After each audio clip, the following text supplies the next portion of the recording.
Hi all, welcome back to E70 vlogs and family. അപ്പം നമ്മളുടെ ഒരു കുട്ടി വീഡിയോയിലേക്ക് എല്ലാവർക്കും സ്വാഗതം. ഇന്നിതാ ഞങ്ങളൊരു കുട്ടി ഔട്ടിങ്ങിനായിട്ട് ഇറങ്ങിയതാട്ടോ. ഇന്നൊരു സൺഡേ ആണ്. നമ്മൾ കുറേ നാളായിട്ടോ ഇങ്ങനെ ഒരു ഔട്ടിങ്ങിനായിട്ട് പോയിട്ട്. അപ്പം ഇന്ന് എന്തായാലും നമ്മൾ ഇറങ്ങിയിട്ടുണ്ട്.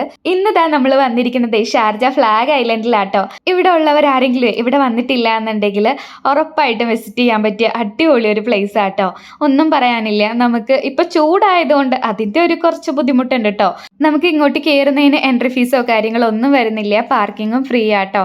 അപ്പോൾ വലിയ പൈസ ചിലവൊന്നും ഇല്ലാതെ നമുക്ക് ഫാമിലി ആയിട്ട് കുറച്ച് നേരം ഒന്ന് എൻജോയ് ചെയ്യാൻ പറ്റിയ പ്ലേസ് ആണ്. ലോകത്തിലെ തന്നെ 7th ഹയസ്റ്റ് ഫ്ലാഗ് പോൾ ആണെന്നാട്ടോ പറയുന്നത്. അപ്പോൾ ഇതിങ്ങനെ നമ്മൾ ഇതുവഴി ട്രാവൽ ചെയ്യുകയാണെങ്കിൽ കൂടി ഇത് ദൂരെ നിന്ന് തന്നെ നമുക്ക് കാണാം. അത് ഫുൾ ടൈം ഇങ്ങനെ ഫ്ലാഗ് ഇങ്ങനെ എന്താ പറയുക പാറി പറന്നുകൊണ്ടേ ഇരിക്കും. നല്ല രസമായിട്ട് അത് കാണാനായിട്ട്. ഇതിന്റെ ഹൈറ്റ് വരുന്നത് ഏകദേശം 123 മീറ്ററോളം ഉണ്ട് കേട്ടോ. ഫ്ലാഗിനും ഉണ്ട് കേട്ടോ ഒരു പ്രത്യേകത. ഏറ്റവും വലിയ ഫിക്സഡ് ഫ്ലാഗിനുള്ള ഗിന്നസ് വേൾഡ് റെക്കോർഡ് ഈ ഫ്ലാഗിനാട്ടോ. പിന്നെ ഞങ്ങൾ അവിടെയൊക്കെ ചുറ്റി നടന്ന് കണ്ടു. ദാ കാണുന്ന ബിൽഡിംഗ് കണ്ടോ, അതാട്ടോ ജുബൈൽ മാർക്കറ്റ്. നമ്മൾ നാട്ടിൽ പോകുന്ന ടൈമിലേ നമുക്ക് ബൾക്കായിട്ട് ഈത്തപ്പഴം വാങ്ങണം അല്ലെങ്കിൽ ചോക്ലേറ്റ് വാങ്ങണമെന്നുണ്ടെങ്കിൽ നമ്മൾ അവിടെയാട്ടോ പോവാറ്. ഇതിൻ്റെ ഉള്ളിൽ കയറി കഴിഞ്ഞാലേ കുറേ വഴികളും ഇരിക്കാനും ഒക്കെ ആയിട്ട് സ്ഥലങ്ങളുണ്ട് കേട്ടോ. നമുക്ക് ഫാമിലിയും ഫ്രണ്ട്സൊക്കെ ആയിട്ട് വരികയാണ് അല്ലെങ്കിൽ നിങ്ങൾ കപ്പിളായിട്ട് വന്നാലും നല്ലപോലെ എൻജോയ് ചെയ്യാൻ പറ്റും. റീൽസ് എടുക്കുക, ഫോട്ടോസ് എടുക്കുക, വീഡിയോസ് എടുക്കുക, അതിനൊക്കെ പറ്റിയ പ്ലേസ് ആട്ടോ. പിന്നെ ഇതിൻ്റെ ഉള്ളിൽ ഷോപ്പോ കാര്യങ്ങളോ ഒന്നും വരുന്നില്ല. അപ്പം അത്യാവശ്യം കഴിക്കാനോ കുടിക്കാനോ ഒക്കെ കരുതിയിട്ട് വരിക. നമുക്ക് കുറച്ചധികം നടക്കാനൊക്കെ ഉണ്ടല്ലോ ഇത് കാണണമെന്നുണ്ടെങ്കിൽ. അതിൻ്റെ ഉള്ളിലൊരു കുട്ടി റെസ്റ്റോറൻറ്റ് വരുന്നുണ്ട്. പക്ഷെ അത്യാവശ്യം നല്ല റേറ്റ് ഉണ്ടാവുമല്ലോ. നമ്മളെ പോലുള്ള സാധാരണക്കാരാണെങ്കിൽ എന്തെങ്കിലുമൊക്കെ കരുതിയിട്ട് വരിക കേട്ടോ. അപ്പം നമുക്കവിടെ നടന്ന് ക്ഷീണിച്ചൊക്കെ കഴിയുമ്പോൾ അതൊക്കെ കഴിച്ച് കുറച്ചൊക്കെ അവിടെ ഇരിക്കാം. പിന്നെ ഞങ്ങളിത് അവിടെയൊക്കെ നടന്ന് കണ്ടു. നല്ല രസമാട്ടോ ഇവിടെ കാണാനായിട്ട്. ഇപ്പോൾ സമ്മർ ആയതുകൊണ്ടാണ് ഇത്രയും വെയിലായിട്ട് നിൽക്കുന്നത്.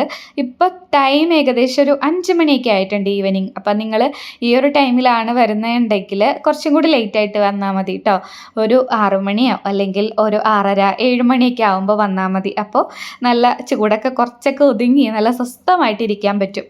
എന്ത് ഭംഗിയാലും ഇവിടെ നിന്ന് കാണാനായിട്ട്. അപ്പോൾ ദാ സൂര്യൻ അങ്ങനെ അസ്തമിക്കാറായി നിൽക്കുന്നുണ്ട്. കുറേ നേരം ഭംഗിയൊക്കെ ആസ്വദിച്ച് നിന്നു. പക്ഷെ ചൂട് സഹിക്കാൻ പറ്റാത്തതുകൊണ്ട് എവിടെയെങ്കിലും തണൽ നോക്കിതാ ഇരിക്കാനാട്ടോ ഈ നോക്കി നടക്കുന്നത്. വാവ ഇവിടെ വന്നപ്പോഴേക്കും ഉറങ്ങിയായിരുന്നു കേട്ടോ. അപ്പോൾ അവനൊന്ന് എണീക്കട്ടെ എന്ന് കരുതി ഞങ്ങളിതാ ഇവിടെ ഇരിക്കാമെന്ന് കരുതി കേട്ടോ. അപ്പോൾ ഇത് മറ്റേ സ്കേറ്റിങ്ങിനും കാര്യങ്ങൾക്കൊക്കെ വേണ്ടിയിട്ടാണെന്ന് തോന്നുന്നു. പിന്നെ കുറേ എന്താ പറയുക എക്സസൈസിനൊക്കെ പറ്റിയ കുറേ ആക്ടിവിറ്റീസും കാര്യങ്ങളൊക്കെ അവിടെ അറേഞ്ച് ചെയ്തിട്ടുണ്ടായിരുന്നു. അപ്പോൾ നമ്മൾ അതൊക്കെ ഒന്ന് ട്രൈ ചെയ്ത് അവിടെ കുറച്ച് നേരം ഇരുന്നു കേട്ടോ. കാണട്ടെ, കമ്പിയിൽ ഇങ്ങനെ പിടിച്ചിട്ടേ ഒരു ആക്ടിവിറ്റി ചെയ്യില്ലേ, അതുപോലെ ഇച്ച് ചെയ്തായിരുന്നു കേട്ടോ. അപ്പം എനിക്ക് വീഡിയോ എടുക്കാൻ പറ്റിയില്ല. അപ്പം ഞാൻ ഒന്നും കൂടി ചെയ്യുമോയെന്ന് ചോദിച്ചിട്ടാണ് ജാട. പിന്നെ മോൻ സമ്മതിക്കുന്നുണ്ടായിരുന്നില്ല. പിന്നെ എന്തെങ്കിലും വീഡിയോസ് എടുക്കാൻ പോയാലേ ആൾക്ക് വലിയ ഇഷ്ടമൊന്നുമല്ല കേട്ടോ. അതുകൊണ്ട് ഞാൻ അധികം ഫോഴ്സ് ചെയ്യാൻ നിൽക്കാറില്ല. ചില വീഡിയോസിൽ തന്നെ പിടിച്ച് നിർത്തുന്നതാണ്.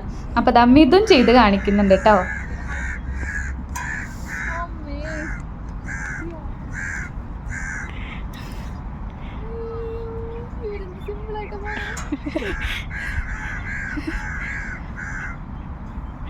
മിഥുൻ അടിപൊളിയായിട്ട് ചെയ്തല്ലേ. എനിക്കിങ്ങനെ ആക്ടിവിറ്റീസൊക്കെ കാണുമ്പോൾ ഭയങ്കര ഇഷ്ടമാണ് കേട്ടോ. ചെയ്യാനുള്ളൊരു ത്വരയൊക്കെ വരുമെങ്കിലും ചെയ്യാനുള്ളൊരു സ്ട്രെങ്ത് ഒന്നും നമുക്കില്ല. അപ്പം മോൻ അവിടെ ഓടിക്കളിച്ച് എന്താ പറയുക, അവന് എന്താ സ്വർഗം കിട്ടിയ പോലെയായിരുന്നു. നമ്മൾ റൂമിൽ അടച്ചിരിക്കുമ്പോൾ ഇങ്ങനെയുള്ള സ്ഥലങ്ങളിൽ വരുമ്പോഴാട്ടോ ഇവർ നല്ല പോലെ ഓടിക്കളിക്കുകയും എൻജോയ് ചെയ്യുകയൊക്കെ ചെയ്യുന്നത്. ഇങ്ങനെയുള്ള പ്ലേസ് ആണെന്ന് അറിഞ്ഞില്ല, അല്ലെങ്കിൽ ബോളൊക്കെ എടുത്ത് വന്നേനെ. പിന്നെ നമുക്ക് അവിടെ കിടന്നൊരു ബോൾ കിട്ടി. അപ്പോൾ അതൊക്കെ വെച്ച് കുറേ നേരം കളിച്ചു കേട്ടോ. ഇതാണ് നമ്മുടെ അഞ്ജലി. അപ്പോൾ കഴിഞ്ഞ ദിവസം നമ്മൾ ചൂണ്ടയിടാൻ പോയപ്പോൾ ഞാൻ പറഞ്ഞിരുന്നില്ലേ അഞ്ജലിനെയും മിഥുനെയും പരിചയപ്പെടുത്തി തരാമെന്ന്. മിഥുനെ നേരത്തെ കണ്ടില്ലേ, ഇതാണ് മിഥുൻ്റെ വൈഫ്. ഞങ്ങൾ 4 പേരും കൂടി ആട്ടോ ചൂണ്ടയിടാൻ പോവാറ്. അപ്പോൾ ഇന്നതാ ഔട്ടിങ്ങിന് ഇറങ്ങിയപ്പോഴും ഞങ്ങളിതാ 4 പേരും കൂടി ഇറങ്ങിയിട്ടുണ്ട്.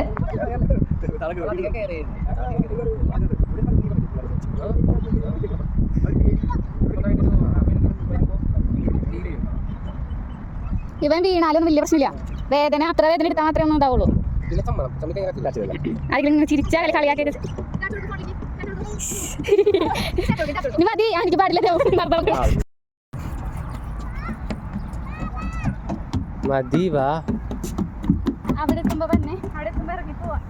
ഇതിന്റെ ഓപ്പോസിറ്റ് കാണുന്ന ബിൽഡിംഗ് ഒക്കെ കാണാൻ നല്ല ഭംഗിയില്ലേ. അസ്തമയവും കൂടി ആയതുകൊണ്ട് ഒരു പ്രത്യേക ഭംഗിയുണ്ടല്ലേ. എന്ത് രസമാണെന്ന് അവിടെ നിന്ന് കാണാനായിട്ട്. അവിടെ ഇരിക്കട്ടെ.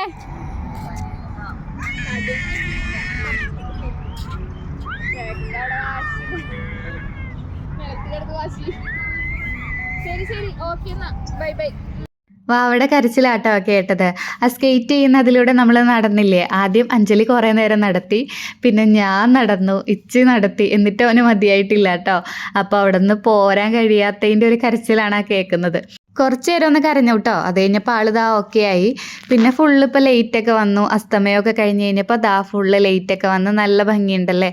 ഇനി നമുക്ക് ആ ഏരിയയിലൊക്കെ ഒന്ന് പോയി നോക്കാം കേട്ടോ.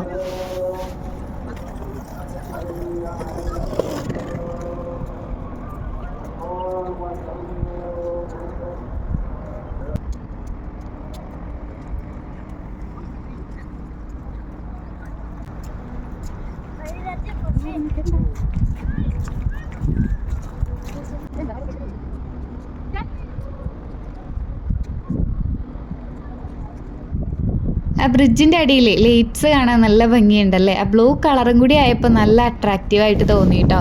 പിന്നെ ദാ ഇവിടെ ഇങ്ങനെ ഒരു പിക്ചർ കൊടുത്തിട്ടുണ്ട്.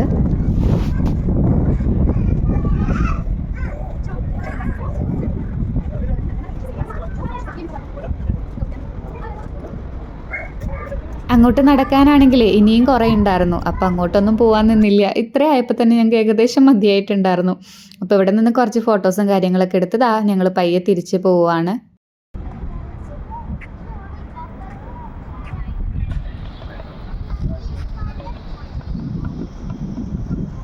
ഇവിടെ നോക്കിയടാ.